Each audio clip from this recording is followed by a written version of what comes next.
Hello, everyone, and welcome to the Motivity Care Educational Series. I'm Mim Senft, co-founder here at Motivity Care. We are dedicated to making aging easier and simplifying caregiving management for individuals, and we provide an employee benefit. So we are grateful for your time today and very excited about this topic, a little bit more focused on the emotional journey that every caregiver goes through. Everybody goes through a unique experience, but there are definitely challenges that we face when we're suddenly thrown into caregiving for people that we love. Today, we are delighted to have Wendy Taddeucci. She is a coach that specializes in this area, and she really loves working with sandwich generation women who feel pulled in many different directions, as we all do, and may not be taking time for themselves. And she knows, like many of us, that before they will take care of themselves, they first need to be sure that their loved ones are safe and well cared for. Wendy, like many of us, has also been a care decider and is care deciding even now for her 88-year-old mother. And over the past, that's been going on, I guess, now for 12 years. 12 years. There you go. And Survivor. balances that, yay, with her successful coaching career. She holds a certificate in life and ADHD coaching and is also a former certified professional organizer. Wendy, we're delighted to have you with us today. Oh, thank you. I am so happy to be here. Well, great. Well, we're going to jump in. As I alluded to, Yeah. caregiving, as many of us know, can be very emotionally challenging. So, from a coaching perspective, what are some of the unexpected challenges that new caregivers may have? And what are some of the ones we might not be thinking of that come up when we have to do this long term? Yeah, so great question. So new caregivers, first of all, what I hear is, I never saw this coming. Hmm. I never thought this is what I was going to be doing this part of my life. No one told me, right? Because we go through life and graduate college and get the job and get married, blah, blah, blah. But we don't think about, oh, I'm going to have to take care of my parents at some point, whatever that looks like. And so it's a shock.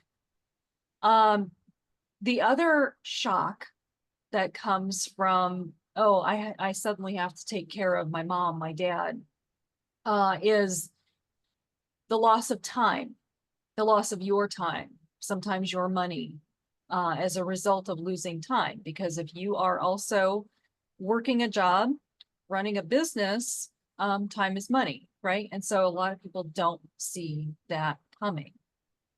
A lot of employers don't see that coming. We're going to touch on that later. I know we are. Um, the other shock is the lack of support Hmm. and where to find support. And is there support? Not to mention, who do I call for this? Who do I call to help my mom with this? Is there a resource? Is there a product? And often we just don't know what we don't know, because there are so many resources, there's so many places to look, and yet it's overwhelming. And where do I even start? I don't even know what I'm supposed to be doing. I just know that my mom fell and she's in the hospital. Veronique, sorry. I know her. Uh, Squirrel. Uh, so where was I? This happens all the time. All I know is my mom fell. She's in the hospital. She can't go back home. What do I do now? Right. So that's the first wave, right? The early caregiving. The second wave, when you've been in it for a while, when you've been in it 12 plus years, like I have, when you've been in it 2 years, however long, right? It's that caregiver fatigue. And what I mean by that is, this happens all the time, and it happens because we care and we want the best for our parent, right? What happens is we're so focused on them and making sure they have all the things, and we sometimes get that tunnel vision and we forget about ourselves. How are we feeling? Are we okay? Did we go and get that mammogram? Did we go and get that, checkup? And oftentimes we're neglecting ourselves, and all of a sudden, oh, I'm not feeling well. I'm tired. I'm exhausted. I'm frustrated. When we can take a moment, take a breath to look at ourselves and see how we're doing, not great. Let's go in and fix that.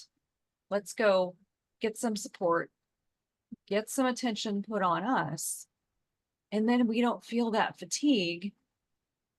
And then we can focus ourselves forward. Okay, what I was doing was not working for me.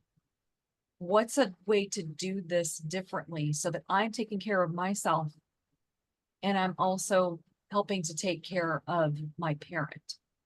Because it can be a win-win. It's not an either or, it's a both and. Yeah, and I really appreciate that you brought that up because I think it underscores again, you want to do the best for your loved ones, but if we are not taking care of ourselves as caregivers, how do we show up and be that effective caregiver, both in the crisis and in the long term?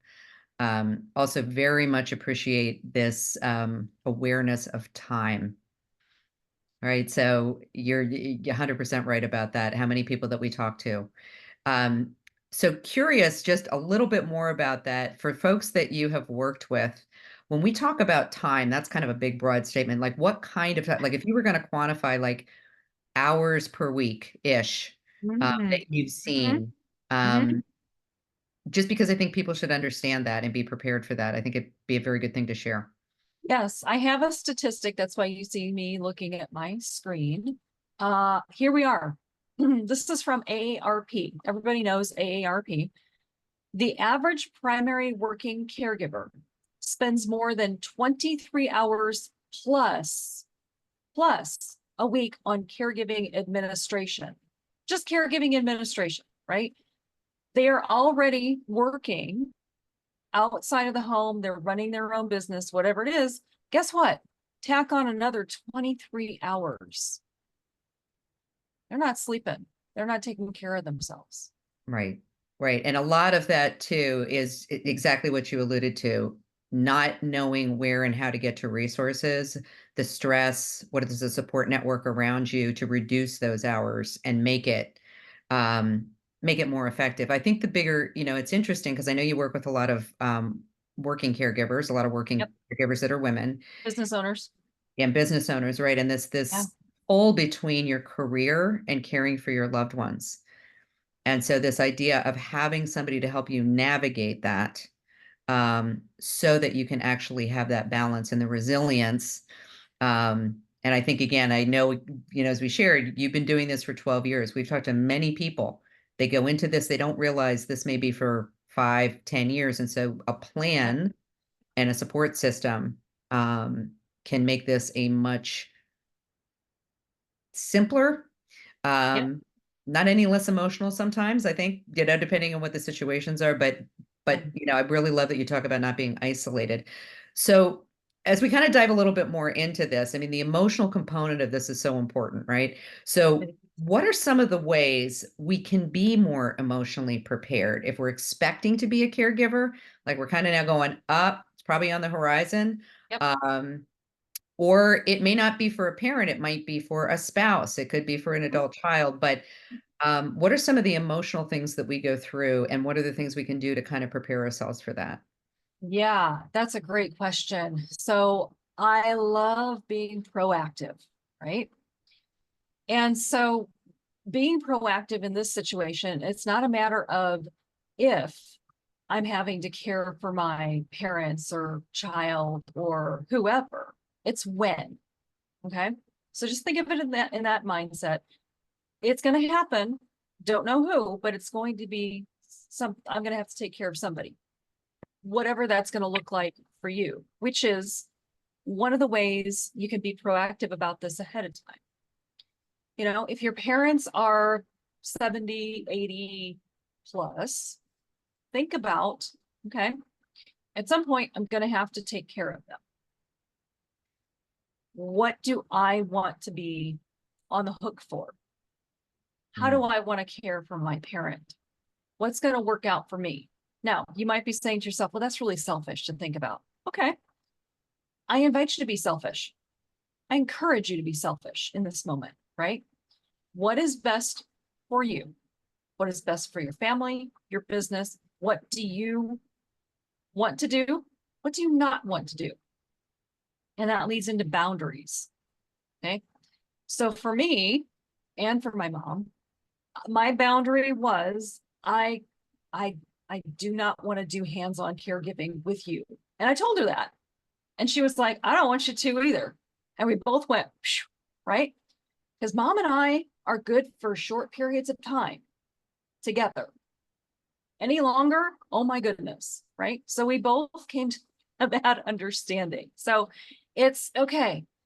Do I want to take care of my parent in my home? Do I want to take care of them in their home? Do I want to have them be cared for in an assisted living, in independent living? Do I want to have someone come in and give them care in their home? Many different options, none right, none wrong. They just are. So begin by asking yourself, right? Get that established. This is what I will do. This is what I won't do. And then have that conversation with your parent. Now, I've got a kind of a matrix that I share with my clients to have that conversation, and found a really cool resource on AARP. So if you Google AARP Care to Talk, it brings you to a website where you can choose the kind of conversation you want to have, and it creates conversation cards. It's free, it's fun. So those are the ways you can be proactive. I think there was a second part to that question. Maybe not. Well, it did bring up a couple things because Okay. you did this. There is the family dynamic where everybody speaks well and there's no conflict Yeah. and Which all of is that, rare. which is rare. Thank you. Usually it's the We opposite. all have different dynamics, within our families. So I just want to reemphasize this idea of it's a two-sided piece, right? What do you as a caregiver, what are your boundaries? Right. But in that context, then understanding how you're going to talk to your parent to see what they want. Mm-hmm. Um, so it'd be lovely to share a little bit more about some of the practical ways. You alluded a little bit to this as what's on to AARP, but different ways that you can approach that conversation. If you could share some of, what you've seen work best, I think would be very helpful for the audience. Right. Absolutely. So you are so right. It's not just the child and the parent. It's usually mom and dad and siblings or cousins, aunts and uncles, whoever, right? And so you might have decided yourself and your parent has decided now it's time to open it up to the family. Well, not all families are functional. Most are dysfunctional. It just is what it is. It's in every family. It's in my family, right? And so how I coach my clients through this is, okay, you've decided for yourself, great. You've had that conversation with your parent, awesome. Now it's time to include the broader family and to have that conversation. And so I coach them through how to gear that up, how to position that, hey, I want to have this conversation. Mom and I want to have this conversation. However, right, it's different for everybody. So how to gear that up and position it as a positive, right? We're just having a conversation. We're talking. Could be the conversation cards from AARP. There are many other different resources out there to have these conversations, to get the ball rolling. The holidays are fast approaching, right? It's going to be Thanksgiving like that. That could be a time not to have the conversation, but just to kind of start positioning it, getting comfortable with talking about possibly having the conversation. So that's my advice on that piece of it. Well, I like that. And I think I think you really beautifully speak to that piece of it because I think one of the things as aging parents, or somebody who's older may feel uncomfortable about having this conversation, may not want Totally. to burden their children, but I think you're 100% on the money, knowing your boundaries, but also saying, look, I want to know what you want. If you Yep. could, I want to make sure that you have choice over it, that you have control over that. And if you can't tell us that, then you really don't, then we're going to be lost. And I think it's kind of an interesting, it's just one type of approach that has made it a little bit easier for some folks. Um, Right. but once somebody goes into real memory loss, Yeah. um, there are missed opportunities in terms of trying to figure those things out. So having those conversations as early as possible, Right. more about you living your best life, you living independently. If you have something that happens, we want to get you back into your house or back into whatever, piece of Mhm. it. But I Right. think your practical advice here about understanding there may be a parent that wants to move in with you. Yep. I've definitely heard the scenario, but Yep. may not be the right choice for you. And that's why having a mediator or somebody who can kind of help sort through some of those emotional pieces of this so that you can practically get to the resources and really put a foundational plan in place. It just makes an enormous difference in how that relationship kind of transpires over the 5, 10, 15, whatever years you have with those that you're caring for. You did bring up earlier this concept of burnout, and there are a lot of definitions around Oh, it, yeah. but I'd love to hear your definition of caregiver burnout and what are Mm-hmm. some of the misconceptions about that. Mm-hmm. So caregiver burnout can look a lot of different ways. I'm tired. I can't focus. And because I can't focus, I can't make any decisions for myself, for my parent, whatever.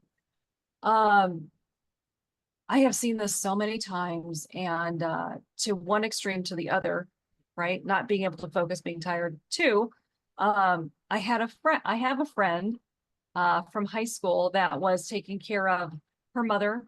She had two young kids, married, full-time job, right? She was having some symptoms she ignored.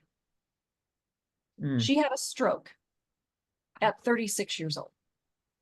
She no longer has the use of the right side of her body. She can no longer care for her mom, right? Totally different situation now. So, my mission in life is I don't want any caregiver to go through that or get to that point where they're having a stroke, they're having a heart attack, they're whatever. Their adrenals could be totally fried and messed up, right? Not on my watch is that happening. Okay. So that's what burnout looks like. Many different shades of that. One of the ways to not burn yourself out is first of all, support. Second of all, and I think you kind of alluded to this too, Mim, is, what is the cause of burnout? And oftentimes, it's being so focused, I think I mentioned this before, on someone else that you're not looking at yourself. And it could be for very many different reasons, right? I'll give you an example. There's a gentleman I worked with that he was not the caregiver for his mother. It was his brother and his sister-in-law taking care. And this gentleman would go over and visit his mom once a week just to give his brother and sister-in-law a break, right? That's what he thought he was doing. mm, Here's what was happening. This gentleman was you've heard of fight, flight, and freeze, right? That's how your brain reacts to bad news. Okay. He was in flight. And as a result of that, when he would go visit his mom, he wouldn't sit. He would not sit with her. Mom, do you need this? Mom, do you need that? You need your towels folded. What do you want to do? Asking her 1,000 questions, which got her agitated. So by the time he left, his poor brother and his sister-in-law had their hands full because here they have this agitated woman with dementia, right? It's very mm, easy to get them agitated. He just, right. And we talked it over. I'm like, can you see how you're in this? And can you see how this is? He went, oh, right. Okay. So when he when I called it out and noticed it, then we talked about getting back into your executive functioning brain. I'm getting really deep into neuroscience. I'm sorry about that. It's just me. When he got back into his intuition, into his executive functioning brain, then when he was with his mom, he was with his mom. Okay. He was spending time with her, having conversations. She was feeling good. He was feeling good.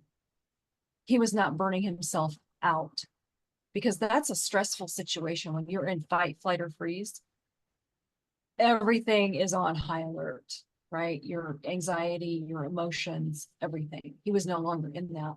She was no longer in that. And so it was a much different experience for him moving forward with that.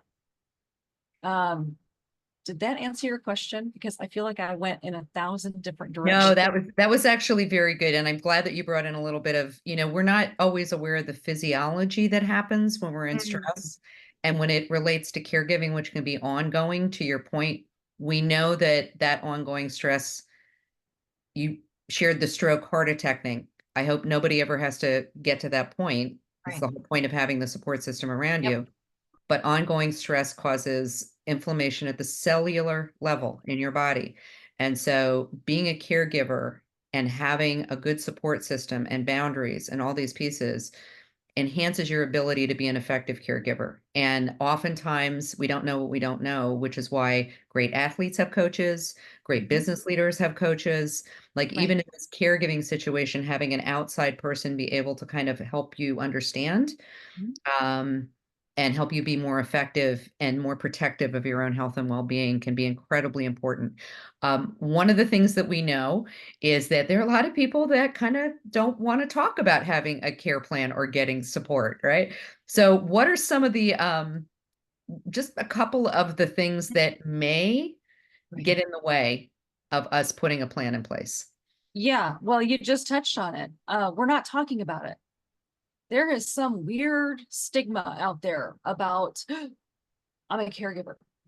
And it's not, it is not true, but people think, oh, I'm weak. Oh, they get this vision of the woman with the curlers and the house coat. I'm a caregiver. It's not, it's so far from the truth. Caregivers are badasses. I'm sorry, we just are, because we figure things out, we handle things, we are taking care of someone else, whatever that looks like. And so talk about it. This is what's going on, right? This is what's happening. If you don't want to call yourself a caregiver, don't. I'm a care decider. I'm looking after my mom. Who, whatever, however you want to say it. Ask for help. Okay. And that ties into, saying, well, my mom is in assisted living, or my mom is now living with me. Because when you say those things, then the resources, the people, the ideas, they come to you.